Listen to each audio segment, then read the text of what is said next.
Hey everyone, this is Bran here. I'm going to be going over my most recent Colossal Caverns personal best, which is a 228. For those who are not aware, Colossal Caverns is a recently released mod of Pikmin 2. And essentially what it does is it pretty much turns the entire game into one gigantic cave that has every enemy, every treasure, onions, and a bunch of stuff all condensed into one floor. So it kind of turns the game into like almost like a mini Metroidvania in a sense. Maybe not quite, but the point is that it's a brand new take on the game, and I highly recommend anybody who hasn't played it before to go stop this video right now and go on and try it. But there's been a small scene of people who have been really dedicated to getting a good time in the I guess the speed run, quote unquote. I guess it's a speed run. A lot of people trying to get good times in that, and so I figured I'd put together. I got a pretty good time recently, a 228. World Record is currently a 156 or something, but not many people have a sub 230, and I was really happy with how this run turned out. So I figured I'll just give like an overview of pretty much my play and the decisions I made throughout the run and strategies and all that good shit. So let's start this video. So the standard rule set that we use, there's a variety of rules that you can use when you play the game. The standard rule set that we use is 200 Pikmin limit, onions on, and no treasure cutscene. And all of these should make a lot of sense. More Pikmin means that your runs are going to go faster. Because then you can carry more stuff, you can fight things more easily, etc. Onion mode is pretty much an essential for any run that you ever do, because without onions, then you pretty much are like you can only throughout your whole run, which is going to be a couple of hours fighting hundreds of enemies and carrying hundreds of treasures. You're only going to have at most like 120-ish. Not even actually, probably more like 100 to 110 Pikmin maximum. And so if you're losing Pikmin, then you're just doomed. So Onion mode makes it so that you can sprout and more Pikmin and all that good stuff. And no treasure cutscene just makes the game faster because there's a 201 treasures to collect. So watching a cutscene for every one of them is going to eat up a lot of time, considering each one probably takes around 20 seconds, I'd guess. And important is that we play with randomized seed. So you don't use a set seed unless we're doing a race. The reason for that is that eventually a good seed would be found, and then everybody would just run on that seed, and it would kind of take away the routing aspects of the run, which I think is one of the more interesting aspects of the run, because then you'd always have the same seed every time. It'd just be optimized to hell. So it will kind of suck that once you get to a really high level that you're just going to be resetting for good seeds, but it kind of comes with the territory. I'm fine with that if it means I get to do some on the fly routing. So I was gonna wait for this to load up, and then we'll jump into this. Generally, for a good seed, you can get away with a lot to get a good time. Seed gets more important, obviously, the closer you get to like a sub 2. But the big things that you're gonna want are purples early, an onion nearby, and as you can see here, I'm looking for onions, and the yellow onion is very close by. There's a purple flower, which is really nice. And so really the main strategy is just going to make a beeline for onions while trying to find any bosses that might help you. Certain bosses carry treasures that can improve your overall like standing, because they give you different abilities such as faster carrying, light, immunities to some hazards for your captain, more HP, stuff like that. So as you can see, I have purples early on. Purples are really good for obvious reasons. They're really strong, so they're very good for the carrying aspect. They're also good for combat early on. So my main goal right now is to get to the onion. Your first instinct, probably the first time you play this, is you're going to want to pick up any treasure that's right next to you, but I wouldn't recommend that. you're just going to want to make a beeline, kill as many enemies and bosses as possible, and then worry about the treasures later. Also, if you ever find a bread bug, like I just did, kill it immediately. Not only are they a pain in the ass because of the fact that they carry treasures, but they also are known to cause crashes. So if you see one, kill it. So yeah, right now I'm kind of just getting a feel for my area, kind of fucking up this poison a little bit. There's an Emperor Bullblack's right there, so I'm trying to make sure not to get any Pikmin to wake him up. Overall, this seed, my early game was a little shaky, but once I get to around the half-hour mark, I'd say things pick up very quickly. I remember this room in particular gave me a hard time. Sometimes you're just gonna get rooms that have really difficult to deal with enemy combinations. Sometimes you're just gonna have to go in all guns blazing and just like deal with losses. Sometimes you're gonna have to be clever and try to lure one out and deal with them separately. A Crobster and a Blowhugger, not a great combination. I lost a purple early on right there, which really stinks. Your purple is really valuable and you only get 15 tops throughout a run. And the more purples that you have, the better. For now, it looks like I'm just gonna skip this room and come back to it later.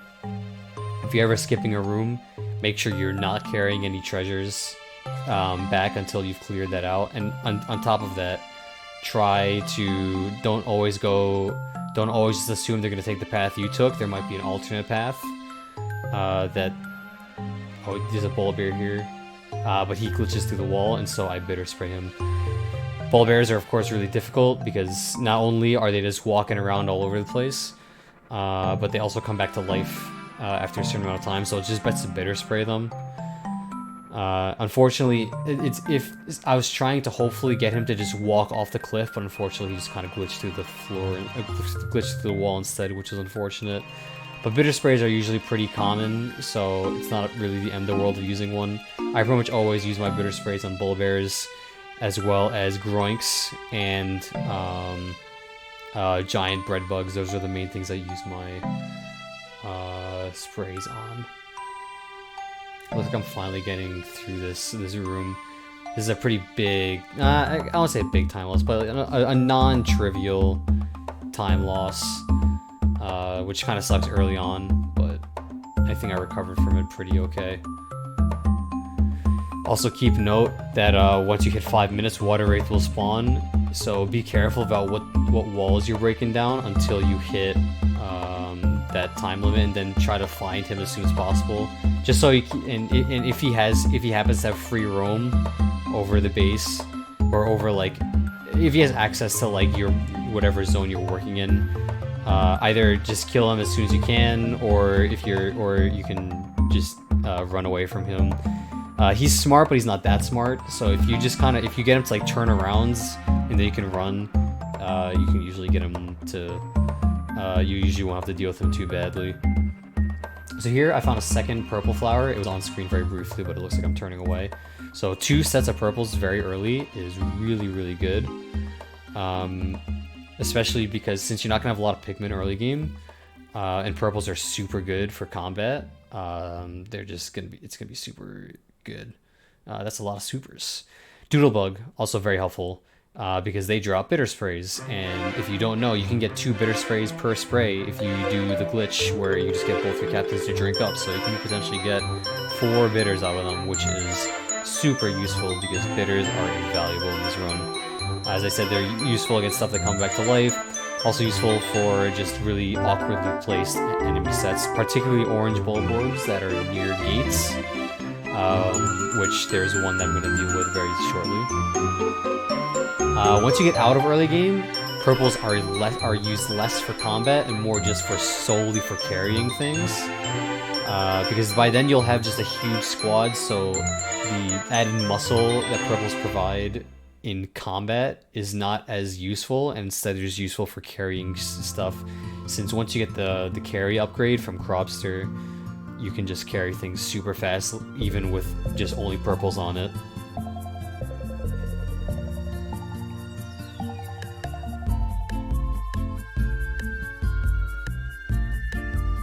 So I think at this point I'm gonna go get that yellow onion. Generally, yellow onion is the one that will spawn closest to your base, although I have seen the other onions be the ones that are closest. Yellows are also probably the most useless type of Pikmin in this run. They're only really useful for Titan Dweevil because of course he has a big electric attack and he's tall. It's also useful for B Longlegs similarly because he's tall, and also useful for if there's a few treasures that are perched high up. But even still, you can usually get around those with using the terrain. So I generally try not to make too many yellows, just because they're less useful. You're gonna want a lot of reds because they're good at combat, and a lot of blues for in case there's treasures that are submerged in water. One thing to know as well is to be prepared for bosses. As you can see here, there's a boss here.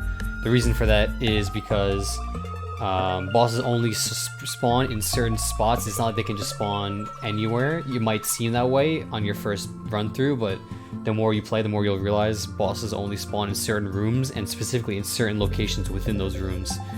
So if you arrive in a room and be like, hey, this is one of those rooms bosses can spawn, and you can be better prepared. And I knew that Burrowing Snagger could be in that room, or I knew a boss could be in that room, and it happened to be Burrowing Snagger. There are 3 Burrowing Snaggers throughout the run. Unfortunately, that one did not have the treasure that Snagger can sometimes have. So, yeah, no Snagger, unfortunately. No knapsack, which is unfortunate. Also, I've located... oh, there's another boss here. This is another one of those rooms. These dead-end rooms, you might think, like, there's nothing in them, but there can be bosses in them, and sometimes you can have, like, Crobster in them, which is a big pain in the ass. But BD Longlegs is super easy. He has not much HP, as you can see. I'm doing, or as you will soon see, I'm doing a sizable amount of damage using only 9 yellows. So just using a small group of yellows, and if you want to even take it faster, you can use a spicy spray to just down him very quickly. As you can also see, Water Wraith has been located. He is currently totally walled off. I opted to leave him there for the time being. I'm not quite sure why I didn't decide to. I didn't quite want to take him out just yet, because I figured Water Wraith can do a lot of damage. He can actually literally insta-kill any enemy in the game, and so I figured he seemed to be doing his own thing, and since he didn't have access to my base, I'll just let him continue to do his own thing while I do some more exploring, and that actually worked out very significantly to my favor. Another useful strategy is breaking down walls. This map is very big, and you're going to be covering a lot of ground, and especially you're going to be going to a lot of area. You're going to be revisiting a lot of areas. So while walls can be taken down very, very quickly just by swarming them, like I'm about to do right here, if you need instant access, if you don't really particularly plan on going into a room right away, but you will need to take it down eventually, like maybe it opens a shortcut, or maybe you just don't plan on going there right away. You can just put like 1 or 2 Pikmin on it, leave, and then come back and it'll be done. For the white gates, it probably takes about 5 minutes for just 1 Pikmin to take it down, and for black, it's probably more like 10. This room is also another one of those rooms that can potentially have a boss, but it didn't. So right now I'm kind of meandering when I really shouldn't be. I've already found yellow onion, and I've got about all the yellows that I'll need. So I think I'm checking my map specifically because I'm realizing that I should go and check out where the other onions are, so I should go there. But I decided to check this room that's right here because a boss can sometimes spawn in this room. So I think my reasoning was I'm next to this boss room, I'm going to check it out, and then I'm going to go towards red and blue onion. Because you're really going to want to make a beeline for bosses as soon as possible. Really, the faster you find Crobster, the better. His treasure is like the #1 thing that can really turn a run around. And I know it kind of sucks that like that sometimes you're not gonna find Crobster for very late, and it's gonna kind of I guess hinder your progress. But that's just kind of the way that it goes. But you really want Crobster if you're shooting for a really, really good time. If you're not finding him pretty quickly, it's probably gonna be a reset. This was probably my 5th or 6th attempt of the day, and I hadn't found Crobster in I think any of them. in any of those seeds. So I'm currently waiting for that Mamuta to go to Yellow Onion, and just in the meantime taking some bridges down. As I said, generally I don't like to worry about treasures too much until I find Cropster, but I will make exceptions. For example, if I plan on heading to base soon, it makes sense to at least have a few things going back to base, because then I'm gonna collect whatever is at base anyway. I'm gonna collect any Pikmin that are at base anyway. But really, you're gonna want, like, the problem with collecting treasures, right, is that it takes Pikmin to do it. And so if things are going really slowly, oh, there's another bad mistake. I lost another purple. I'd seen that Bulbmin and I kind of just forgot about him and I kind of ate shit for it. So 2 purples down early on kind of sucks. But I have 8 at this point, so that's all I would ever need for combat, so I'm fine. But what was I saying? Yeah, so you're gonna really want you're gonna want your Pikmin with you at all times for the most part, just because of the fact that early on you're gonna be doing a lot of combat, and so if you could just clear a path to Cropster, and then just once you get his ability, then just take back any treasures that you found along the way afterwards, you're gonna be in better shape. Because you're gonna be wanting to take treasures back when you're not in active combat, because the less Pikmin you have, the less efficient in combat you're gonna be. I kind of glossed over it, but I did this strat where you can get multiple sprays from one drop of spray there.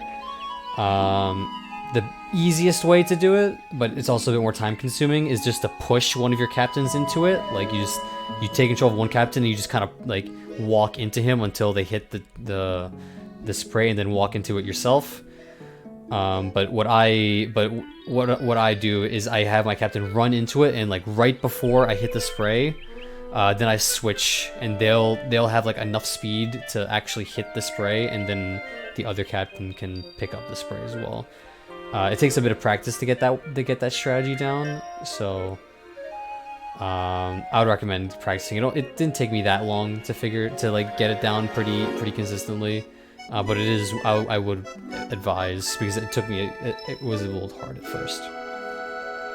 I've also killed 3 bread bugs already this early into the run, which is pretty nice. My machine is prone to crashing when running this game, which naturally can kind of suck. I use a script that will automatically make save states for me, so that if I do have a crash, it's not a big deal. But less crashes is better, so I was pretty fortunate. So now it looks like I'm proccing this volatile Weevil to make him explode, and now I'm gonna probably kill that Emperor Bulblax that's there. Emperor Bulblax is really pretty easy. If you have purples or reds and you just chuck at him, he just dies. Like, watch, he's just gonna, yeah, he didn't stand a chance. If you don't have purples and reds, you can still do it, but it's a bit of a tighter window. If you C-stick throw, it just involves you mashing A and also like rotating the C-stick, which is a little awkward, but it makes you throw faster. Then it'll be fine. But if you're not comfortable doing that and you don't have a lot of reds or purples, then I would recommend using a spicy spray on him, just to be safe, because sometimes you'll get him, but sometimes he'll survive and then he'll jump and he'll kill like a top Pikmin. There's another Emperor Bulblax right here, and he's actually right next to a bunch of bombs, so I'm going to get him to eat the bombs and then finish him off, which isn't a strat you get to do very often, because you don't usually just chuck Pikmin at him, but if there's bombs available, you might as well make use of them. But I'm going to prioritize this Antenna Beetle. These guys are super useful to take out early. If you get a seed that has a lot of them early on, you're in great shape. There's 3 throughout the run, and they mess with your treasure gauge. So if you can get early treasure gauge and kill all 3 of them early, then you're going to be doing great on buried treasures.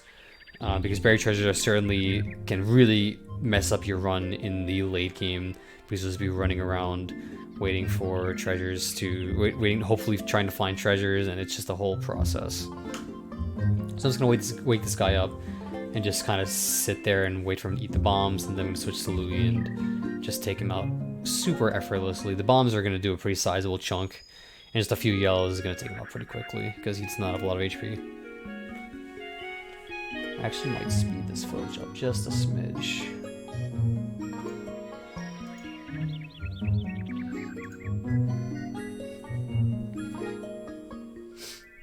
Sometimes you can break a wall through a wall, and that's what I was trying there. It's from my experience, it's a little inconsistent, but if you can get it to work, then all the power to you. That's what I was trying there.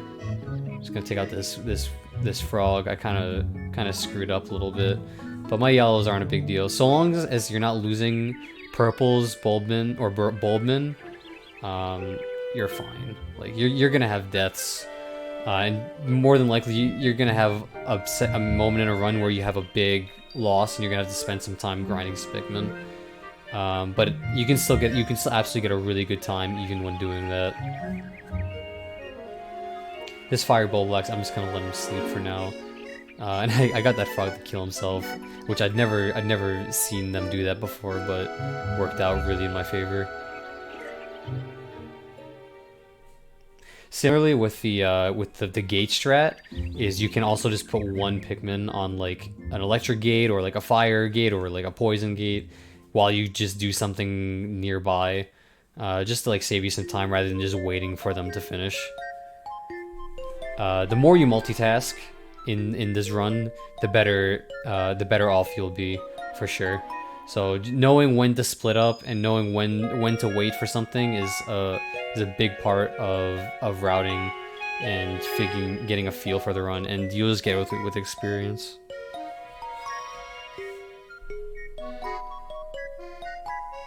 So at this point, I'm really just making my way towards that red and blue onion, not dealing with any treasures, just trying to make a somewhat clear path. So that whenever I do find crops, I can just start carrying a ton of treasure. But we see here we've got Empress Bulblax. She can be a huge pain in the ass if she spawns near your base. Just for the simple fact that she spawns a lot of babies, and the babies can come and mess your guys up really badly. But it doesn't look like she has too many. Oh, never mind. Here comes the babies. Reminder that one punch kills them, so if you just split up and don't ever fight them with your Pikmin, it's super not worth it. This is a really awkward fight here because of the fact that she's on an electric gate, but the Pikmin are prioritizing her because she has like a large area of effect that she like takes over, and so even as you can see here, I'm splitting up my Pikmin and they're just running straight towards her. She's like one of few enemies that like has such a huge, like, I guess, like, attraction zone. I don't really know what to call it. But she attracts Pikmin from very far away. Her and Beady Longlegs are kind of like that. And I assume probably the other Longlegs are like that, but I can't confirm. But the hardest part about Empress is just getting to her because she keeps spawning babies. But once you get her into like a rhythm like this where she stops rolling, you attack her, and then she rolls again, so she can't really spawn any babies. Then you pretty much it's just a matter of time. Be careful not to be greedy and to whistle appropriately. There's especially times when she'll be near a bottomless pit or even near a wall, and she'll chuck them into the wall and kill them. So it's good to play it safe with her. She's probably one of the bosses that takes the longest to beat. If you have an opening into her, if you're able to access her her middle, you can spicy and swarm her and do a ton of damage. But it's very risky, and also I couldn't do it in this circumstance because of the electric gate. So she dropped the treasure gauge, so that's nice. I think I know I said to usually ignore treasures, but treasures that give you like some sort of benefit, like the treasure gauge, I usually try to carry immediately, unless it's like a benefit that isn't like super worth it, which I can't think of many that are like that, to be honest. Pretty much everything is useful in some degree. But I did actually kind of make a mistake here, and I didn't fully clear my area, and so I'm gonna lose a few Pikmin for what I'm doing right now. But It is what it is. If you also notice, behind that wall is the third flower, so I've already found all purples, which once I find Crobster will be awesome. For comparison, I had a run recently where I got Crobster on like the first room, but I found 2 of the 3 flowers really late in the run. Like I'm like probably when there was 50 or maybe 70 treasures left, and so it really hindered my carrying ability. I'm not gonna bother fighting Bloister right now. I'm actually just gonna let this bomb guy take care of him for me. For some reason, he takes an absurd amount of damage from bombs, whereas most bosses don't. I guess BD Longlegs also does, but you can really beat him with 3 or 4 bombs. So it's totally worth, like, maybe it's not even it probably takes about the same amount of time, and you can multitask while doing it with another captain. So it's really just all around good idea. So I'm gonna throw reds into this purple flower. It may seem odd to do that considering I have so few reds, but I'm right next to red onion, so it's really not a big deal. Especially since I got a Bloister Bulb, because Bloister Bulbs gives you a ton of Pikmin back. And this is about where I found Bloister. He was actually chilling out right by the red onion. I think at this point I heard him, yep. And this is at this point, like before this I was like, this seed is good, but it's not great. I was a little like concerned about it, but at this point I was like, we've got a run going. So I'm gonna take my yellows because they're the most expendable, and just fight Crobster. He's definitely, I would say he's one of the hardest bosses when you're first starting out. But once you get him down, he's not too bad. You just want to spicy up, and don't worry about the rocks. Their hitboxes are smaller than you think they are, so you can stand in a huge field of them and maybe lose like 1 or 2 Pikmin, which is absolutely worth it, because if you wait for all the rocks to fall down, you're gonna get such a small amount of time to take him out, and you're gonna just lose a lot of time doing that. So I would just recommend, like, see, I'm not even, well, here I worry about the rocks just because I know he has so little HP. But yeah, you can really just go to town on him if you just wait. And it's at this point where I notice that I'm starting to lose some Pikmin. So I am going to figure out what I did wrong, and I just take care of Giant Bread Bug here. And you see, he spawned a fuck ton of treasures. So I'm just gonna put all my Pikmin on the globe because it's my #1 priority right now. I'm also gonna throw another purple on the amplifier because it's a nice treasure to have. I'm just gonna start taking treasures back because at this point I'm making my way back to base anyway, so it makes sense to just take some treasures along the way with me. I know there's a white flower there, but it's not my #1 priority because I already have Bulbmin, and Bulbmin in this hack actually have the ability to dig up underground treasures. So whites are actually fairly, I wouldn't say useless, but it's way less useful than you'd think. That's the second Bulbear taken care of, so at this point it's just the 2 Groinks in terms of roamers. And I've still got 3 purple sprays left, so I'm doing pretty okay in terms of purple sprays. And this is the mistake I made. I didn't totally clear the fastest possible path that they would take, and so I lost, I think, a few purples out of that, unfortunately. And I'd already lost quite a few purples throughout the run as well as it is, so that kind of, I mean, it's a big deal, but it's not like a huge deal, I guess. It definitely, you know, I would have obviously preferred to lose literally any type of Pikmin. But I still, at this point, I still had 10, which is like more than enough. I'd say once you're getting into single digits, then things are going to start to get a little dicey, especially in mid-game when you're carrying tons of treasures. Just fighting this Bloister here. You don't have to hit his bulb if you're using purples. Just slamming them down will kill him. And now I'm pretty confident that I've cleared a safe path for everybody to go through. So I'm just putting everybody on the globe, and I'm gonna realize that this jelly float is probably a bigger priority, and so I'm gonna take, I think, some of my Pikmin off the prototype detector and go to town on him. Yeah. Jelly floats, really, by themselves, they're like very trivial, but when stacked with other enemies, they can prove to be a real challenge, especially because they can actually kill your Pikmin if they hold them for long enough.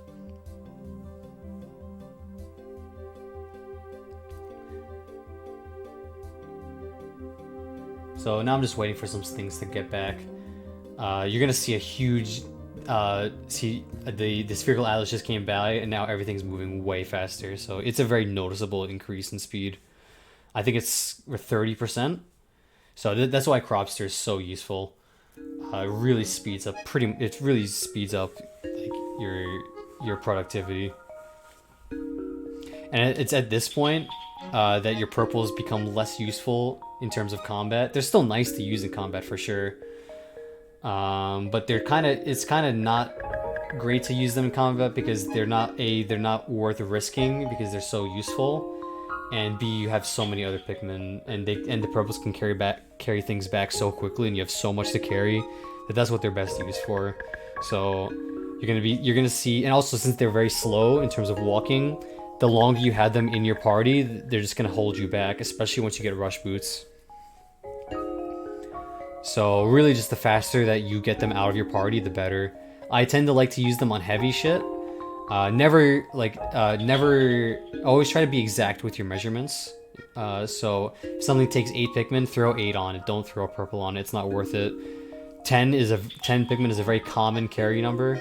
So you'd want to save your purples for that. And similarly, if there's a 15, don't throw 2 purples on it. Throw 1 purple and 5 regulars.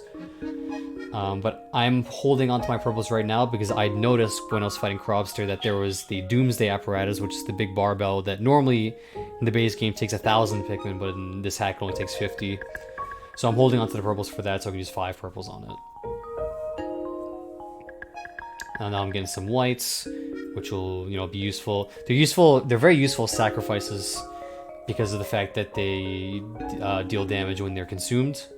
And since Bulbmin kind of carry that niche of unburying treasure, the whites are less useful than normal. Bulbmin are like super crucial. If you run out of Bulbmin, your run could potentially be fucked because of the fact that sometimes buried treasures will show up in water, and since whites can't get in there, you need Bulbmin to unbury those treasures for you. The two main lose conditions are running out of purples when Water Wraith is still around, which I know it's technically possible to kill him by getting him to run off an edge, but he's generally pretty smart, so that's pretty hard to do and you need to be very lucky. So running out of purples when he's still around, but that's pretty unlikely. And running out of Bulbmin when there's still stuff in the water, if that happens, you're pretty much just out of luck. It's never happened to me, but I've come close to it happening. I'm pretty sure I've had a run where I've only had 3 or 4 Bulbmin left. So similar to purples, I don't really use my Bulbmin in combat much. I kind of just keep them in my party at all times, and they will naturally find treasures for you as you're running around. And then once you get treasure gauge, then you got to keep a close eye on it, and just once you see it pinging when you're not next to a treasure, then swarm around and find it. But in early game, even if you do manage to get your treasure gauge up and running, it's still not super useful just because of the fact that there's so many treasures everywhere that your gauge is going to be pinging constantly. So I'm just going to take care of this Bulborb. It's always good to get behind them, and if you're using C-stick throws, they are going to die very, very quickly. I'm just going to make my way towards Blue Onion, and once Blue Onion is taken care of, then that's all the onions, and I'm going to have a huge squad to work with.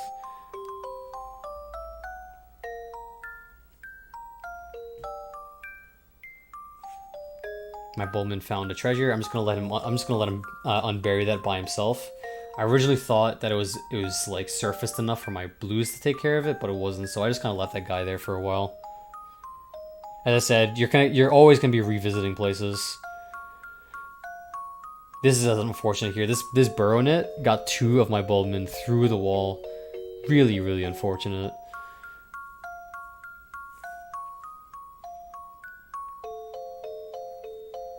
I'm just gonna leave these blues. I'd wanted to leave these blues to just fight that guy by themselves, but They kind of got stuck on a hill. But in the meantime, I'm just going to leave a few Pikmin on these walls, and I'll come back to them later. Actually, I think I come back for these way later. Now I learned my lesson. I'm just going to take him out normally. And start the blue farming process. I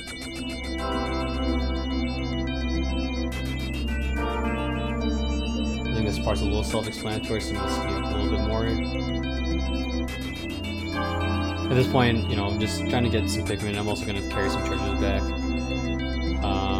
I've got a pretty good handle on this section of the map, I would say, at this point. Pretty much, there's nothing's going to stop me from carrying stuff back to base. I've already found both the Bull Bears and both sets of Bulbmin. I know where one of the Groinks is. I don't know where the last Groink is. But it's most likely not gonna be a big deal.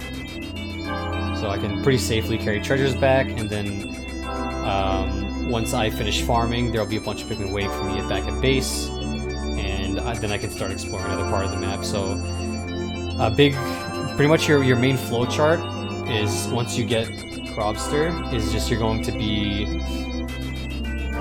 doing, like, pretty much going on expeditions and going further and further out from base. So you go on an expedition, pretty much sending back any treasure that you find along the way, killing all the enemies, and then once you're like running low on Pikmin, then you make your way back to base and there's a bunch of Pikmin waiting for you there. And then you go out either back in the same direction if you didn't make it far enough, or go in a new direction. And picking directions to go in is pretty important. If you feel that there's still a lot in an area, then try to hit those areas first, especially if you're still looking for crucial parts of your run, such as a crucial treasure or types of flowers and stuff like that. But at this point, I've got pretty much everything I want. I've got all my purples, all my Bulbmin, got Crobster, so at this point I'm pretty much not really looking for anything in particular. I know where Water Wraith is. So I'm in good shape. So at this point, I'm just trying to carry everything that I find.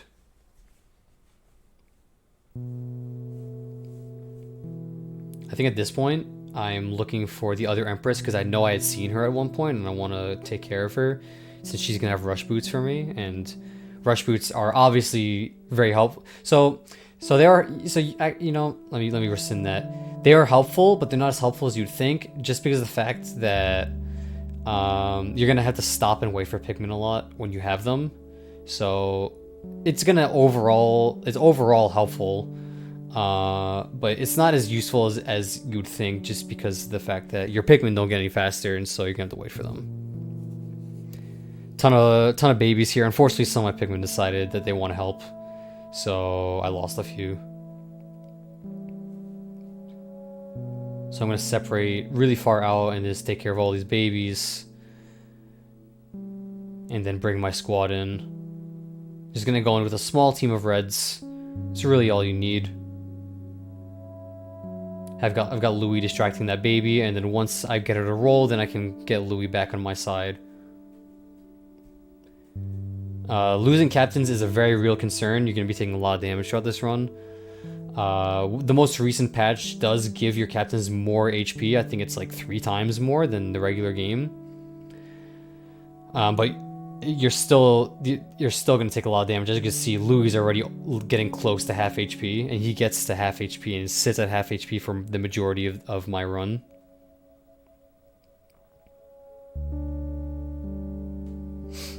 So Metal Suit Z is a pretty useful power up to have, just to prevent you from losing a captain.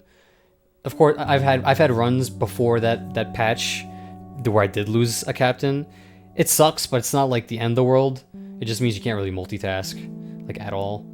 But if you're new to the run, you're generally probably not gonna be multitasking too much anyway. So, and by the time that you get to a point where you are gonna be multitasking a lot, you're probably gonna have a good handle and generally not gonna be losing captains. So you're probably gonna be okay. So Empress is now down. I'm gonna take care of any babies that she might have left behind. I think I am. I woke up Chrysanthemum there, which kind of sucks, and so I just kind of decided that it's not really worth my time to deal with all this right now, so I'm just gonna collect some treasures and come back later. I just want to kill the babies because they're one of a few type of enemies that will just go anywhere, whereas most enemies kind of have a fixed like area that they will patrol.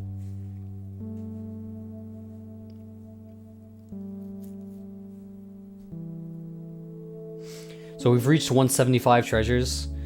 I have splits for every 25 treasures, plus I also have one split at 10 treasures remaining, because the more the less treasures left, the slower it is to get them, because, you know, a big area, you're scouting over a huge area.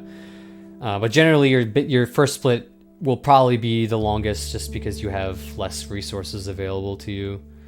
But as you can see by my splits, once I got that first split at 40 minutes, then I just kind of get them rapid fire.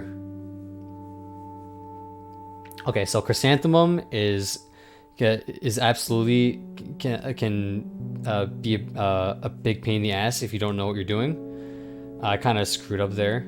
It ate some of my Bulbmin. Normally what you want to do is once it falls over, I got lost enough Bulbmin there, that sucks. Once it falls over, man, I'm really screwing up here. Once it falls over, you just swarm it like that. The reason I didn't do it the first time is because there was a cannon beetle there, and I knew that if I swarmed it, there was a good chance that it would shoot at me and I'd lose a bunch of Pikmin. Cannon beetles are a huge pain in the ass.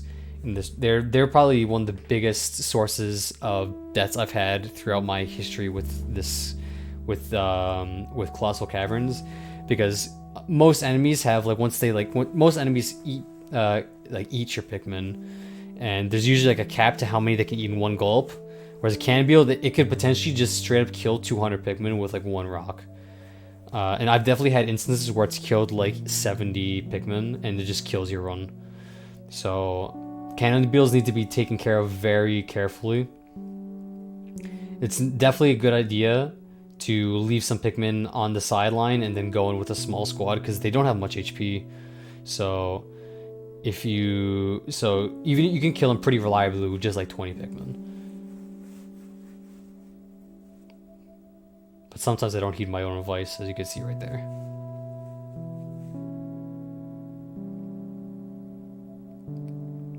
So I know you're probably thinking, like, why am I carrying back this 5 treasure with a purple when I said not to do that? I'm so close to base and I'm about to head back there anyway that it's not a big deal. It's not a huge time loss, and it's not worth me whistling things off and then putting a new batch of Pikmin on. So I just figured I'd leave it. It's hard to know. There's 201 treasures in this game, and it's hard to know how much each one is worth in terms of like how heavy each one is.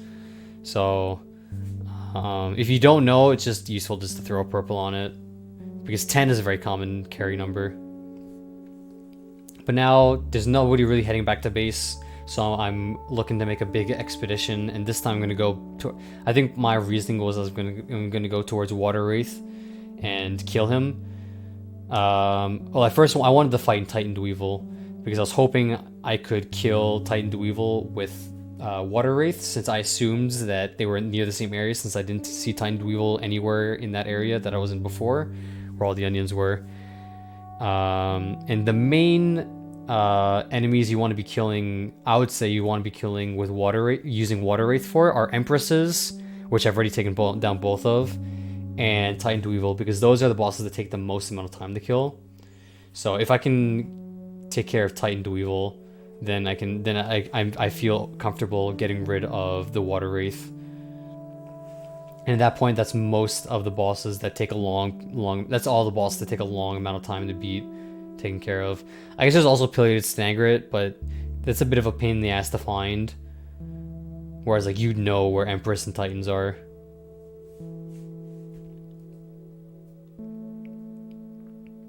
Once you unleash Water Wraith, the best practice is definitely to just go in with one captain. Water Wraith fixates only on a captain and doesn't really care about Pikmin. So if you just it's not worth risking your Pikmin when you don't need to, because once again, since he crushes, he can just wipe out your army. It looks like I'm gonna go into this room first. I'm not sure quite what my reasoning was, to be honest. I guess I just figured like it'd be worth it. But I accidentally wake up this Emperor here, which kind of sucks. At the time, I didn't think I needed to kill him because I'd done a bunch of runs today, like during that day, and so I thought that I already had the treasure that Emperor drops because I got in a different run, but I actually didn't. I killed the other 2 Emperors already, and I didn't have his treasure, and so I just kind of left him thinking that I didn't have to deal with him, but as you'll find out much later in this run, I did in fact have to deal with him. I'm gonna get rid of this bread bug, and I believe this is the last bread bug, last non-giant bread bug, I should say. I think this would be 4. I think there's 4. Maybe there's a 5th one. I'm not entirely sure about that. That's not something I have committed to memory. Just gonna stick a purple, or actually, I'm holding onto my purple because I know I plan on fighting Water Wraith soon. You don't need a lot of purples for him. You really just need like 2 or 3.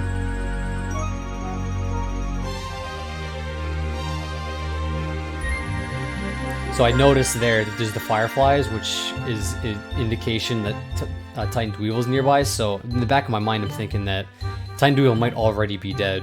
But if he's not, I can most certainly guide Water Wraith to him. As you can see, there's a ton of dead bodies here. And okay, so see this? See how he's like...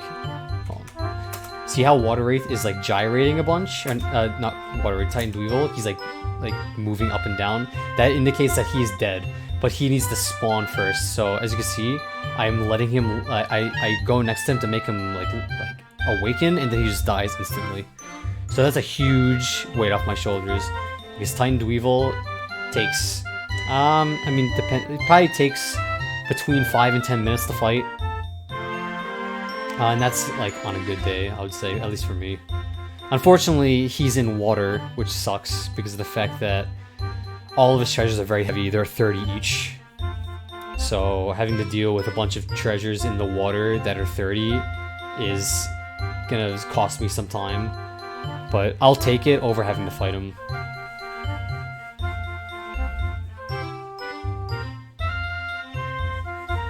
So a lot of treasures around here, but I don't want to deal with treasures too much right now because I know Water Wraith is around, and I really don't want him to sneak up on me.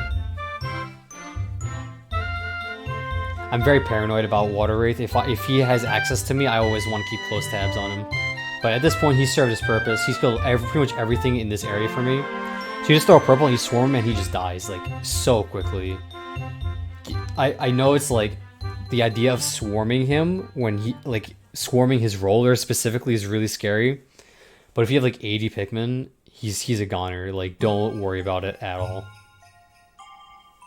If you have less, I'd probably be a bit more concerned. But definitely, like, if you're like definitely test it if you want to know specific values. So he's now just running around. He's not a threat, so I'm less concerned about him. I kind of want him to get out of the water, and he's gonna do that right now. But I missed the purple, so I'll get him later. So long as he's not, you know, on his rollers, I kind of don't care about him too much. He's gonna go into this room, but I really don't want to deal with him in that room because the Emperor's, you know, chilling in there. But I know that room is a dead end, so if I get him to leave that room, then he has to pass me and he's gonna die. So I see him leaving the room. He actually pushed Emperor, that's kind of funny. And now what we want to do here is just swarm him and then just like leave your Pikmin be. Don't whistle or anything. It may seem like, you know, like he's gonna get back up, but he's just gonna die. Once again, if you have about 80 Pikmin on him, you're just gonna keep attacking him. He's gonna shake them off instantly, but he'll die. And that's Plugphone. Of course, Plugphone's really useful early game because you can be doing a lot of sprouting. But I think it's worth... I guess in hindsight, I probably should have like killed him early on and just dealt with him because he probably killed Titan Dweevil pretty much immediately, I would imagine. So I probably should have killed him before going to those onions, but hindsight's 2020. I'm sure I didn't lose that much time off of it. So right now I'm getting my Pikmin to get my blues to carry this stuff out of the water and then whistle them. I think I'm going to carry this one for now, but it's going to be a strategy I employ more later. The reason for that is not only are all those heavy treasures in the water, but everything beyond that water, so like that gate, both of those like rooms, there's no other way to get them without traveling through the water. So I'm gonna have to deal with everything in these rooms with only blues and bulbmin. So the more I can get my other guys to carry that stuff after it leaves the water, the better shape I'll be in.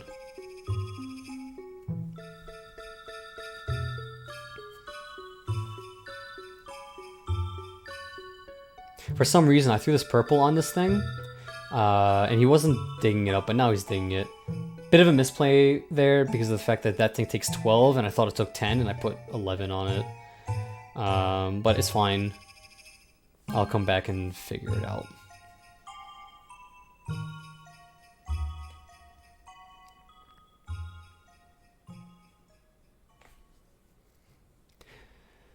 So now there's a bunch of stuff at base, so I'm just going to plan another expedition into a different part of the map.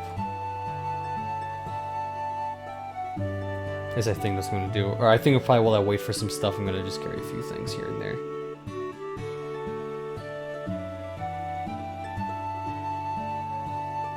This one takes 15, so I'm going to try to... I should be trying to hold on to my blues, because I'm going to go into this watery room.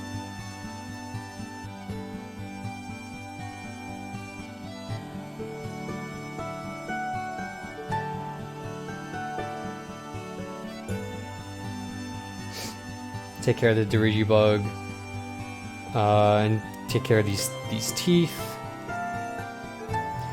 This room can kind of be a pain in the ass because you're gonna see it here, getting all of your Pikmin into like that small pipe can be a bit of a pain.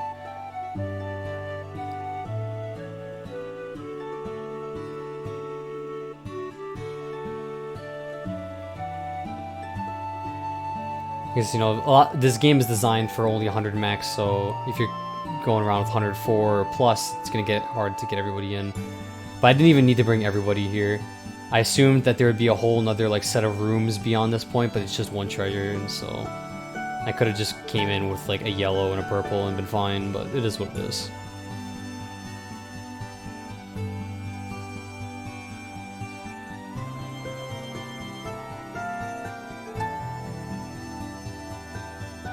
Dweevils are, of course, very useful to take care of as soon as possible. They have a very small amount of HP. If you just get right up under them and spam A, they die very fast. But, of course, they carry treasures, which is a huge pain in the ass. If you throw a purple in their vicinity, they will lose their treasures. It doesn't even need to be a direct hit. And they'll probably take... If you get a direct hit, a purple will just do, like, half to them. And if you just leave it on, then it'll probably be able to kill them by themselves. I don't know why I'm picking up these corpses, though. Oh, I'm just doing that because sometimes there's a buried treasure in there. Got it.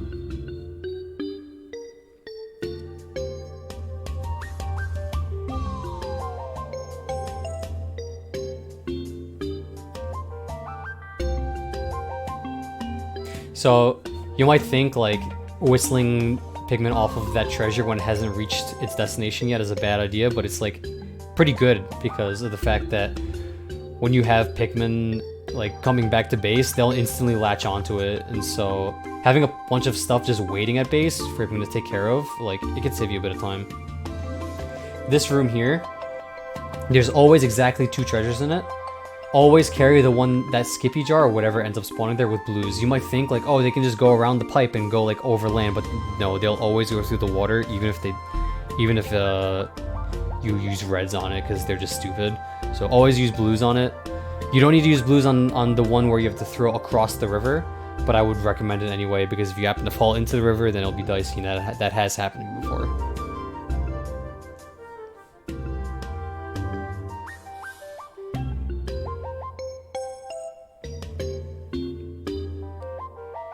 You'll see a lot of candy pop buds for reds, blues, and yellows. I pretty much never use them, just because of the fact that onions exist. I imagine they exist in this hack mostly for if you don't have onions enabled. But I would really never recommend playing without onions, if I'm being real with you. The only time I'd ever use them in this hack is if sometimes they spawn like directly under an onion, and so you actually, like, you will not be able to pluck your Pikmin because they'll be, like, the flower will be in your way. But that can be rectified with Pluckaphone.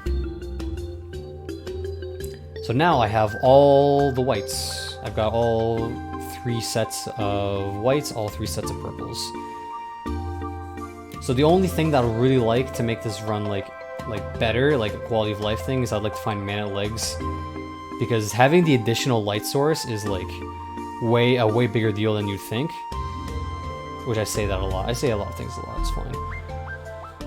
But the light is really helpful, and I just found him, and also the last growing, so it's also all of the roamers taken care of. Roamers are like you want to get an early read on your roamers, because as I said, most enemies only have a certain like area that they patrol, whereas roamers can go literally anywhere. And so sometimes like you'll just have a bunch of Pikmin dying at base, and you'll be like, what the hell, I cleared like my path to base, and then you'll find out, oh, actually one of the roamers like just found his way over there. So definitely get an early read on them. Even if you're not necessarily like killing them early, if you can like say like, oh, this one's behind the wall, I don't have to deal with him, then that's fine. Okay, so mana legs. I like to deal with him with a small group of yellows with a spicy spray. I probably should use a bigger, a slightly larger squad, but I like to just throw on him, even when he's prepping his gun. That's like honestly a prime opportunity to attack him. And if you get the timing down, so you can like just go in as soon as he stops finishing and do a ton of damage. But I did kind of eat a little bit of shit here. I thought I'd be able to kill him in time, but unfortunately I didn't. But I only lost a few blues for it, so it wasn't the end of the world.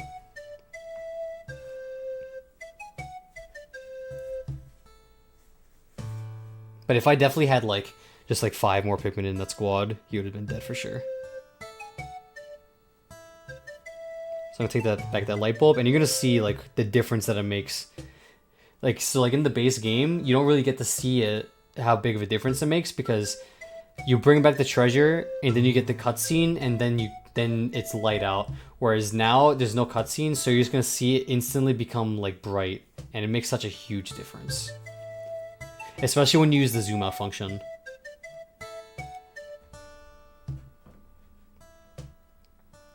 I'm just gonna take care of this giant bread bug here. Once again, super worth your time to just kill him with a spray. Unfortunately, I'm now out of bitter sprays, which could potentially be dicey. I would generally recommend trying to never be at 0, but sometimes it's inevitable. As you see, I just brought back the orb, and now it is way brighter out. And I got 2 glint beetles right next to each other. As with most things, purples deal area of effect damage, so you don't need to be as precise with your hits when you're using purples. So, but for some reason they buried themselves early. Normally you can get 2 sprays out of each. Instead, I only got 1 spray out of each. So it's fine. I'm very healthy on spicy sprays, so it wasn't the end of the world. But if those were doodle bugs and I was trying to get bitter sprays, I would have been very upset, if I'm being real.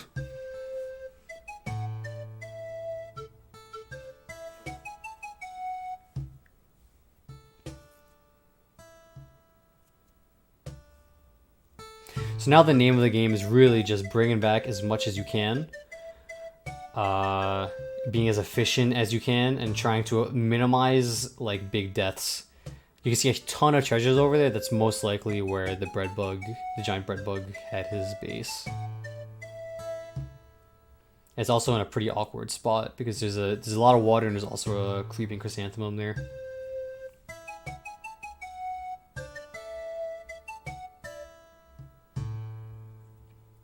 Gonna deal this Bloister. The best way to fight him is to get right up under him and spam blues. I'm not doing that because I'm trying to be a little conservative because there's a pit right next door.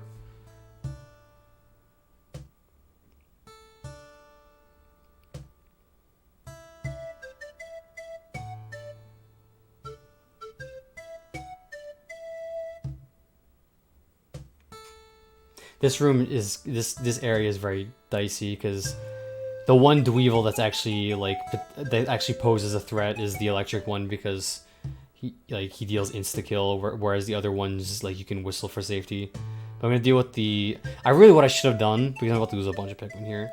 I should have gotten that can't be able to throw a boulder into the Dweevil.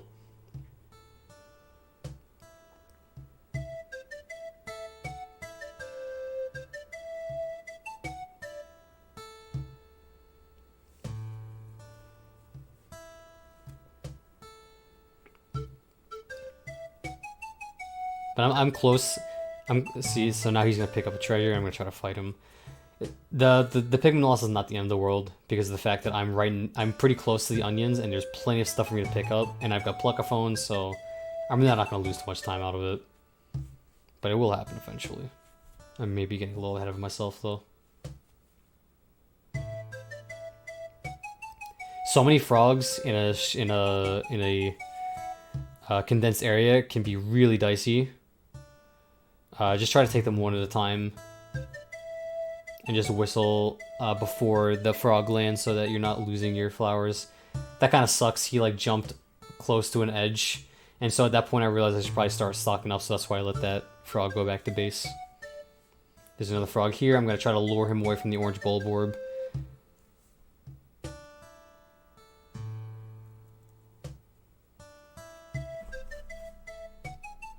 And that's him taken care of.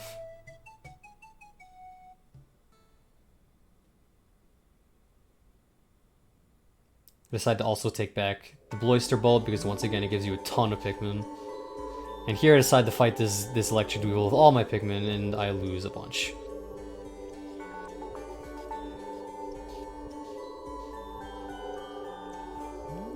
I probably didn't need to take back that Cannon Beetle as well. I probably had enough stuff about to be planted that it wasn't necessary, but it's fine. So here I'm about to employ a good strategy that I would recommend everybody like trying to learn, or I guess I don't know about learn, but to employ is so Orange Bulb Orb is definitely the hardest Bulb Orb to deal with because you can't get close to him because of the fact that he wakes up if you get close, whereas most wake up when you like touch them. But they're not smart. They just lock onto you. So if you just go around a cliff, they will just walk off and die. So if you're ever fighting any difficult enemy or even a boss near a cliff, it's definitely worth trying to get to lure them off of it. You can do this with so many bosses. You can do this with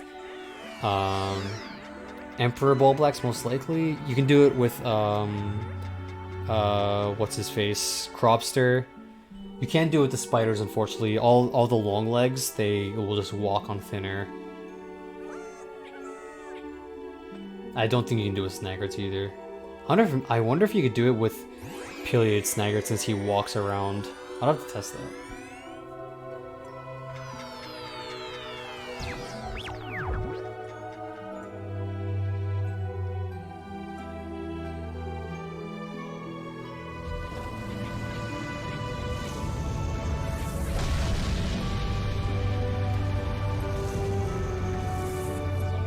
So now remember that Bulbman I left on this for a long time. Now he's dug up that treasure, so I can throw him a few more Pikmin on it to take it back to base. And we've got a ton of Pikmin waiting for us, newly sprouted reds, so I'm gonna have them start carrying stuff back.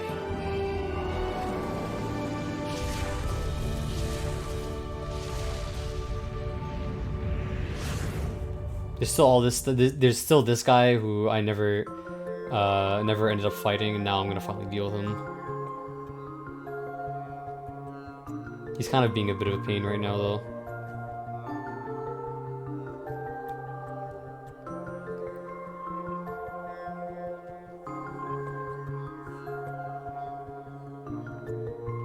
I'm a little concerned about this this Cannon Beetle. And you can see you can lose a Pikmin to him.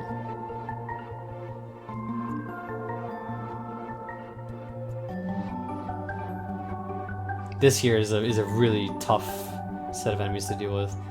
Blowhogs are another enemy that like are super easy by themselves, but when paired with other things, become exponentially more of a problem.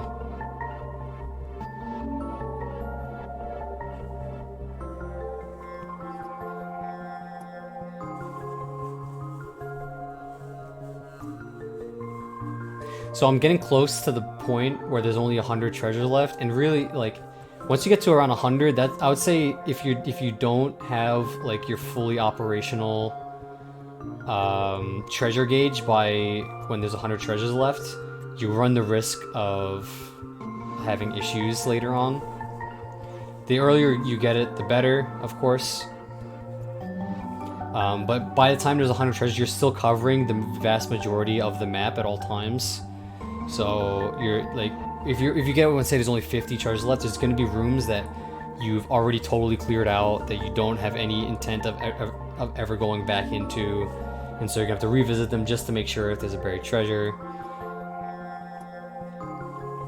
Here I'm gonna give this the blues just for safety. If I have like another big like if I have a ton of deaths, then I can just go into the onion and withdraw my blues. Since the bulbs only require 3 Pikmin to carry, and I'm going in that direction anyway, it's a pretty logical choice to make, I'd say.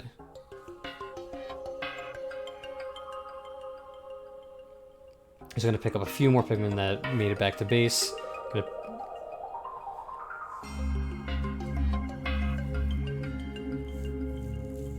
This is another tough set of enemies there. Fireball Blaxes are a very big pain in the ass because you have to fight them with only reds, but I've got a pretty good chunk of reds, so I should be able to take it out. C-stick throws are definitely your friend against these guys. You can see you do just a ton of damage and you can't do anything about it. Good strat for dealing with Dweevils is rather than dealing with them, you just let them pick up an enemy body. Because they never put things down, so... And if that enemy body serves no purpose to you, there's no reason to really fight them. The only real reason to fight them is if they're consistently trying to pick up a treasure. So I'm just gonna let him carry that thing and not deal with him.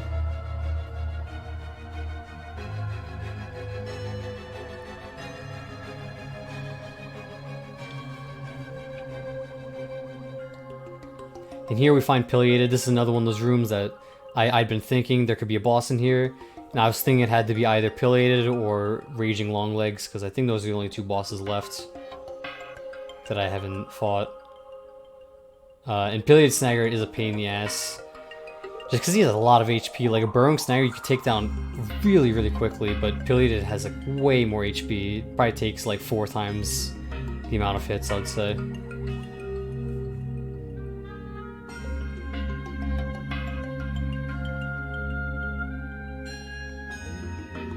But if you just get right under him and just spam, you'll do a lot of damage to him, and he won't have a chance to pick anything up. Unfortunately, if you do too much damage to him, though, he'll retreat instantly, and so it's actually better to let him eat like 1 or 2 Pikmin, just because it takes him so long to eat them, and you'll do a ton of damage as he's eating. See, like right here, he doesn't even get to swallow them.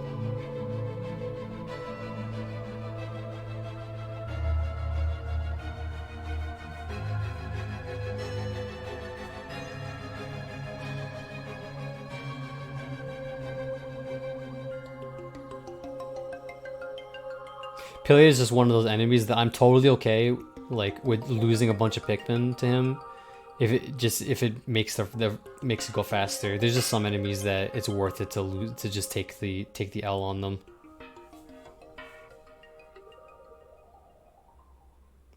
Bombling Snitch Bugs are a big pain just because they do a big chunk of your health when they throw you down.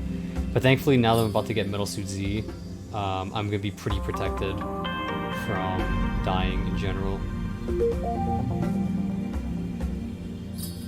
So up here, in this like metal grate where the water is, there is always a treasure.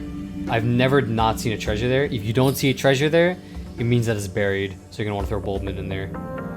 But in all the runs I've done, that room almost always shows up, and when it does, there's always a treasure in there. And I've seen a buried treasure in there like once or twice, but I've never not seen something in there. So, as you learn where things can be, where treasures can be, and you realize, hey, there's not a treasure where it normally is. It's probably buried, so you won't even need your treasure gauge for it.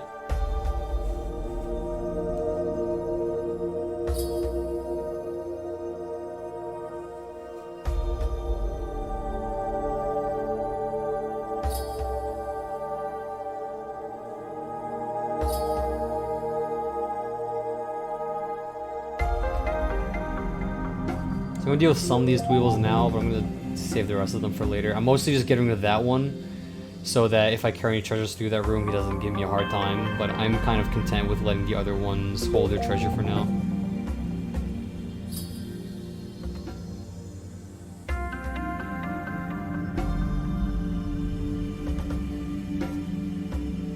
can deal this Blowhog. He's one that's very useful for practicing your C-stick throws on. Enemies that don't move a lot are the ones that I would definitely practice your C-stick throws on. So, Bulborbs, Blowhogs, or specifically the floating Blowhogs. Emperor Bulblacks, Empress Bulblacks, the like, and then as you get more comfortable with it, then you can start implementing on more and more types of enemies. So I'm just gonna get Cannon Beetles, of course. They can be your friends in situations like this. Just gonna get them to deal with the Fire Bulblacks for me. Fire Bulblacks is another enemy that I'll sometimes use Bitter Sprays on if I feel the need. Just because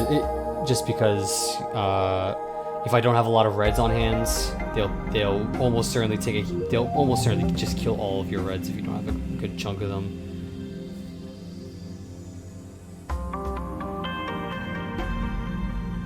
So okay, so you see how that enemy disappeared when dying instead of like, you know, like dying and his corpse remaining? That's what it's called. We hit the corpse limit. So essentially, there's a certain number of corpses that can be on screen at any given time. So once that corpse limit is hit, then enemies just disappear. So this has some benefits and also some drawbacks. The big drawback is when you get Knapsack, the treasure that lets you sleep and get carried around by your Pikmin. Your body counts as a corpse. So if corpse limit is hit, you cannot use that ability.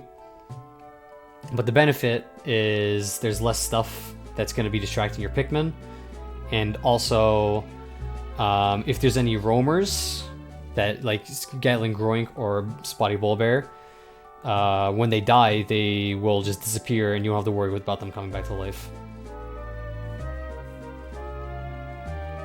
And if you do hit corpse limit and you plan on using your knapsack, just pick up one of the corpses that have been like sitting around for a while. So I just killed the second of 3 antenna beetles, so there's just one left, and I know where it is. Your radar will ping when you get close to it, but you don't really need that because of the fact that they make so much noise anyway. I know you can't hear it because I'm not playing with sound on because there's my live commentary. I don't want to talk over my live commentary. But they're loud enough that you can hear them well before your radar starts to ping.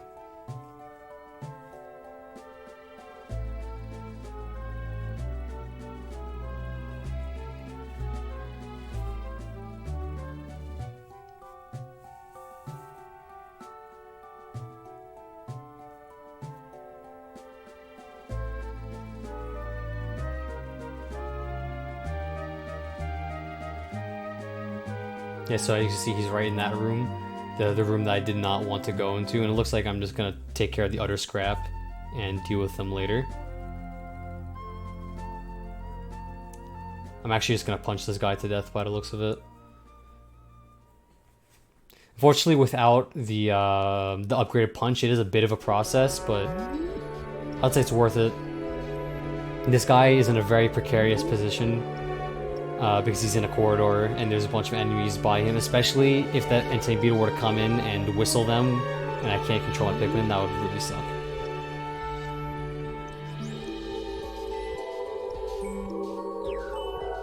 So I'm gonna make another trip to base and then I'm probably gonna come back and deal with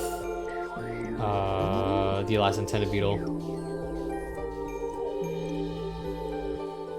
This part is where Rush Boots really shines, where you need to like make trips back to base quickly when you don't have any Pikmin. This is where Rush Boots really come in clutch. I'm not sure by how much they make you faster, but it's very much non-trivial.